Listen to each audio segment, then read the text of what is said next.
제16장. 너희는 이 땅 통치자에게 어린 양들을 들이되 셀라에서부터 광야를 지나 딸시온 산으로 보낼지니라. 모압의 딸들은 아르논 나루에서 떠다니는 새 같고 보금자리에서 흩어진 새 새끼 같을 것이라. 너는 방도를 베풀며 공의로 판결하며 대낮에 밤같이 그늘을 지으며 쫓겨난 자들을 숨기며 도망한 자들을 발각되게 하지 말며 나의 쫓겨난 자들이 너와 함께 있게 하되 너 모압은 멸절하는 자 앞에서 그들에게 피할 곳이 되라. 대저 토색하는 자가 망하였고 멸절하는 자가 그쳤고 압제하는 자가 이 땅에서 멸절하였으며 다윗의 장막의 인자함으로 왕위가 굳게 설 것이요 그 위에 앉을 자는 충실함으로 판결하며 정의를 구하며 공의를 신속히 행하리라.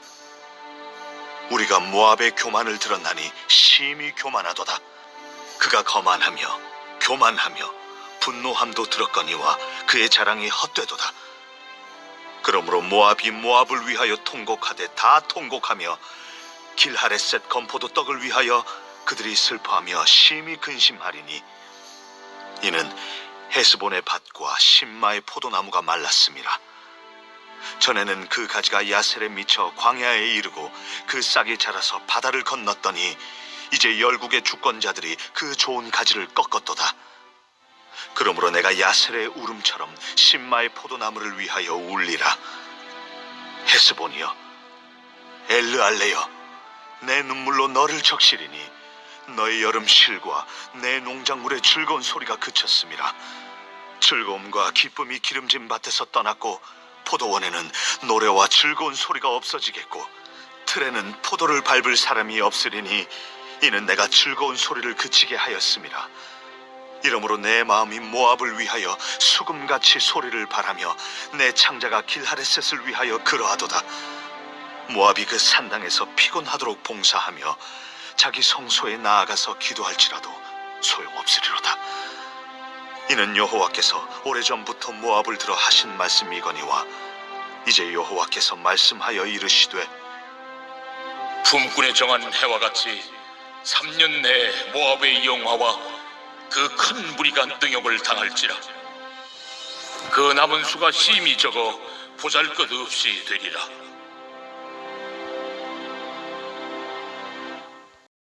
오늘 본문도 모압의 멸망에 대해서 계속 예언되고 있습니다. 오늘 본문에서는 모압이 왜 하나님의 심판을 받게 되었고 또 그 심판에서 어떻게 벗어날 수 있는지에 대한 방도를 이야기해주고 있습니다. 먼저 모압이 왜 하나님의 심판을 받게 되었을까요? 그 이유는 한마디로 교만 때문입니다. 6절에 보시면 우리가 모압의 교만을 들었나니 심히 교만하도다. 그가 거만하며 교만하며 분노함도 들었거니와 그의 자랑이 헛되도다.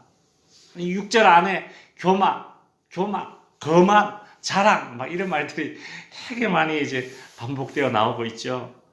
여러분, 모압이 왜 이렇게 교만해졌을까요? 모압은 그 아르논 강 그리고 세렛 강 이렇게 두 개의 큰 강을 가지고 있는 나라입니다.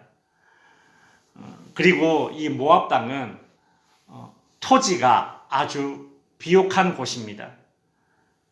그래서 농사 짓기에 매우 적합하고 좋은 땅이 바로 이 모압 땅입니다.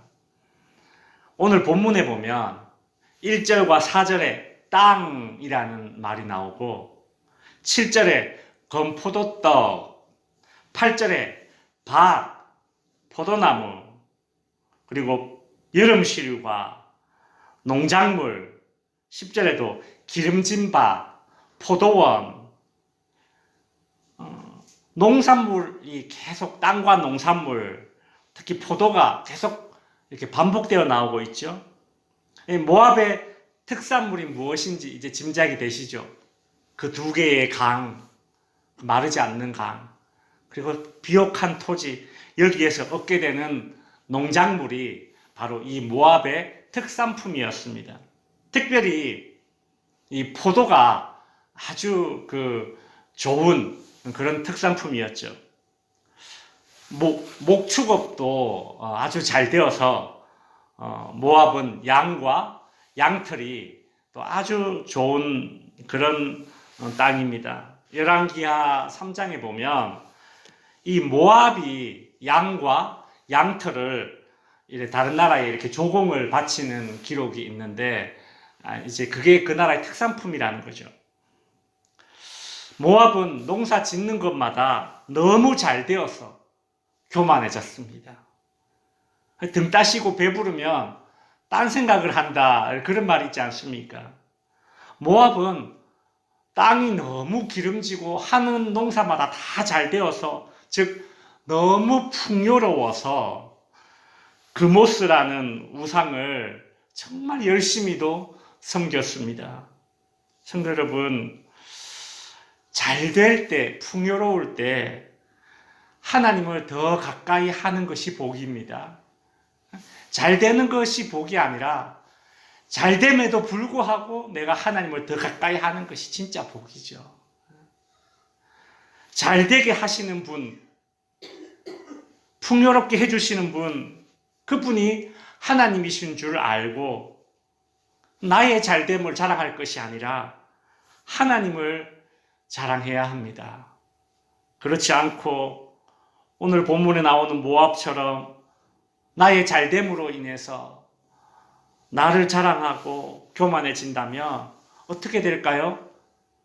나의 자랑거리가 없어지는 그런 심판을 받게 됩니다. 모압은 하나님의 심판으로 인해서 그들의 자랑거리요, 그들의 기쁨이었던 이 농작물, 그리고 포도를 수확하는 기쁨을 이제 잃게 되죠. 10절을 보십시오. 즐거움과 기쁨이 기름진 밭에서 떠났고 포도원에는 노래와 즐거운 소리가 없어지겠고 틀에는 포도를 밟는 사람이 없으리니 이는 내가 즐거운 소리를 그치게 하였다. 참 즐거운 소리를 그치게 하시는 분이 또 하나님이시고 하나님은 심판의 한 종류로 즐거운 소리를 그치게도 하시는구나. 특별히 거만한 자에게 그 자랑거리를 없애버려서 즐거움을 사라지게 하신다라는 것을 알게 되죠.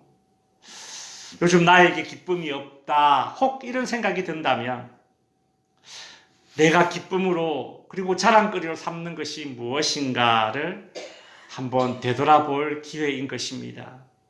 하나님 외에 나의 모든 기쁨, 하나님 외에 나의 모든 자랑거리는 영원하지 못하고 사라질 수 있는 것들임을 우리는 분명히 알아야 합니다. 하나님만이 우리의 잃어버리지 않는 자랑이 됩니다. 앞선 15장에서 모압 백성이 이제 아수르의 공격을 피해서 남쪽으로 이제 피난을 떠난다. 제가 그리 말씀을 드렸었죠. 마치 우리나라 6.25 전쟁처럼 이 모압이 아수르의 공격을 받아서 남쪽으로 이렇게 피난을 가게 됩니다. 그렇게 남쪽으로 끝까지 내려오면 셀라라는 곳이 나옵니다. 셀라라는 지명입니다. 마치 우리가 6.25 때 피난 내려와서 이 부산으로 가듯이 말이죠. 이 모압 족속들이 피난을 내려와서 이 셀라라는 지역에 이릅니다.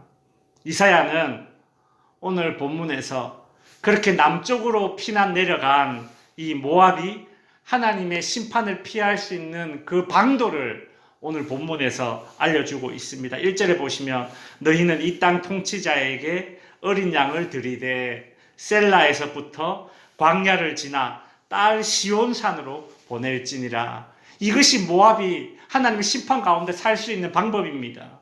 이사야는 모압 족속 남쪽으로 피난 온 모압 백성들에게 이 땅 통치자에게 어린 양을 드리라, 그리 말하고 있습니다. 도대체 이 땅의 통치자는 누구일까요? 그 당시에 패권을 쥐고 있는 아수르입니까? 아닙니다. 셀라에서부터, 즉 모압이 피난간 남쪽 땅 셀라에서부터 광야를 지나서 어디요? 시온산, 즉 예루살렘으로 어린 양을 보내라, 그 말을 하고 있습니다. 예루살렘은 무엇입니까? 예루살렘 성전을 이야기하는 것이고 그것은 하나님을 이야기하는 것입니다. 그러니 어린 양을 보내야 될 이 땅의 통치자는 누구일까요? 두 가지 의미가 있습니다. 1차적으로는 시온산으로 보내라고 했으니까 피난 온 이 모압 족속이 남유다를 의지해야 된다라는 그런 1차적인 의미가 있죠. 남유다 왕족을 의지해야 된다라는 것입니다. 그리고 궁극적으로는 하나님을 의지해야 된다라는 그 뜻이 됩니다. 모압은 살기 위해서 1차적으로 남유다에 붙어야 됩니다. 오늘 본문 3절, 4절에 보면 피난 간 이 모압 사람들이 하는 말입니다. 오늘 본문 3절과 4절은 피난 가서 모압 사람들이 남유다 백성들을 향해서 어떤 부탁하는 장면이 나옵니다. 뭐라고 얘기합니까?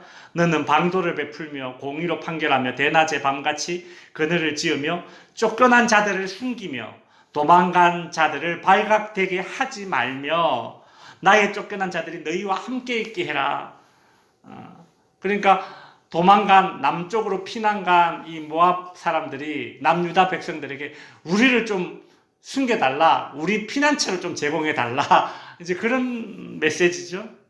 이 구절이 우리가 어떤 정치적이고 외교적인 그런 노선을 택해라라는 그런 메시지로만 받아들여서는 안 됩니다. 우리나라가 마치 미국을 선택해야 되는가? 중국을 선택해야 되는가? 뭐 이런 문제가 아니라는 것입니다. 이사야는 피난간 모압 백성들에게 이 땅의 통치자, 궁극적으로 누구를 가리킨다고요? 하나님에게 무엇을 드리라? 어린 양을 드리라. 어린 양을 드린다는 것은 무엇입니까? 예배 드리라는 소리입니다. 그러니까 모압 백성들에게 하나님을 찾고 하나님 앞에 나와서 예배를 드려라. 그것이 너희가 살 길이다. 지금 그 이야기를 하고 있는 것이죠. 맞습니다. 이 땅에 모든 문제가 신앙의 문제 때문만은 아닙니다. 그러나 인생의 정말 중요한 문제는 신앙의 문제에서 기인한다는 것을 알아야 됩니다. 모든 이 땅의 문제를 신앙의 문제로만 결부시키면 그것도 건강하지 못합니다. 그러나 반드시 알아야 될 것은 정말 이 땅의 문제 가운데, 인생의 문제 가운데 정말 중요한 문제는 신앙의 문제에서 기인한다는 것을 알아야 됩니다. 그러니 신앙의 문제가 풀리면 내 인생의 문제가 풀린다라는 그런 마음을 가지는 것이 마땅한 것입니다. 하나님 앞에 서면 우리의 문제들이 해결함을 받습니다. 많은 믿음의 사람들이 그렇게 자신에게 주어진 그 인생의 문제를 해결해 나아갔습니다. 하나님은 우리 앞에 놓인 바다를 반으로 쩍 갈라서 마른 땅처럼 지나게 해주시는 분이 우리 하나님이시고, 바다가 갈라지지 않더라도 그 바다 위를 걸어서라도 갈 수 있도록 하시는 분이 하나님이십니다. 어떠한 방식으로든 하나님은 우리 인생의 중요한 문제들을 신앙의 문제에서 해결할 수 있는 그 길을 열어 놓으셨다라는 것이죠. 이사야의 이런 예언에도 불구하고 모압은 하나님의 심판을 받고 있는 그 엄중한 상황 가운데서도 하나님을 찾지 않고 어떻게 합니까? 더욱 열심히 자신의 우상들을 찾게 됩니다. 오늘 본문 12절에 보시면 모압이 그 산당에서 피곤하도록 봉사하며 자기 성소에 나아가서 기도할지라도 어떻게 해요? 소용이 없다. 결국 이런 모압은 최후 통첩을 받게 됩니다. 14절에 보시면 이제 여호와께서 말씀하여 이르시되 품꾼에 정한 해와 같이 3년 내에 모압의 영하와 그 큰 무리가 능욕을 당할지라 그 남은 수가 심히 적어 보잘것없이 되리라 하시도다. 모압에게 주어진 최후 통첩 무엇입니까? 3년 안에 패망하게 되리라. 이렇게 아주 구체적인 기한까지 알려주고 계시죠. 이제 기도 제목을 드리면서 말씀을 마칩니다. 첫째, 모든 잘됨이 하나님으로부터 온 것임을 잊지 않고 그래 교만하지 말아야 합니다. 이 땅의 모든 자랑거리는 없어질 수 있으니 영원하신 하나님을 나의 자랑거리로 삼게 하소서. 두 번째로 환난 날에 제 아무리 피곤하게 살 길을 찾아도 헛수고입니다. 다른 헛된 것을 의지하지 않게 하시고 인생의 중요한 문제는 신앙의 문제에서 그 실타래를 풀 수 있다는 것을 우리가 기억하고 오직 우리 인생의 안전지대 되시는 하나님을 더 의지하게 하소서. 기도하시기 바랍니다.